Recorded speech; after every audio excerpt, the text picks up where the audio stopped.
বাকি সবার মতো আমারও খুব ইচ্ছা হয় যে আমি মর্নিং ওয়াক করব। তাই আজ ভোর ৬টার সময় আমি আর বাবা মিলে বেরিয়ে পড়েছি মর্নিং ওয়াকের জন্য।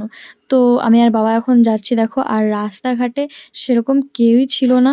তো আমরা মর্নিং ওয়াক করতে করতে এখন চলে এসেছি স্টেশনে। ও মা, গিয়ে তো দেখি সবাই মর্নিং ওয়াক করে বাড়ি ফিরছে। এইসব কাণ্ড দেখে আমার তো মাথায় হাত পড়ে গেল। হে ভগবান, আমি কি এখন একা একা মর্নিং ওয়াক করবো নাকি? যাই হোক, মনের দুঃখে ব্রিজের এক সিঁড়িতে এসে বসলাম আর এমন ভাব করছিলাম যেন আমি খুব দৌড়ে ফেলেছি, খুব মর্নিং ওয়াক করে ফেলেছি, নাহলে লোকে কি বলবে, লোকে তো হাসবে। তো যাই হোক, তোমরা একটু ভিউটা দেখে নাও, ভিউটা কিন্তু একদম দারুণ লাগছিল। এরপর অনেক রোদ উঠে গেছিলো, তাই আমরা দুজনে বাড়ির পথে ফিরছিলাম। তো ভাবলাম কিছু তো একটা করা যাক, কিছু তো একটা করা যাক। তো সেভাবে বাবাকে বললাম যে ওই সামনে একদম শেষ মাথা অবধি চলো, দেখা যাক কে আগে যেতে পারে, আমি না তুমি। তো চলো দৌড়ানো স্টার্ট করি। এই বলে আমরা দৌড়ানো স্টার্ট করলাম। আর বাবা তো একদম মানে দেখো, আমি যেমন দৌড়চ্ছি বাবা হার মানছে না, বাবা একদম দৌড়ে যাচ্ছে দৌড়াচ্ছে। তোমরা দেখো লাস্ট অবধি কে যেতে।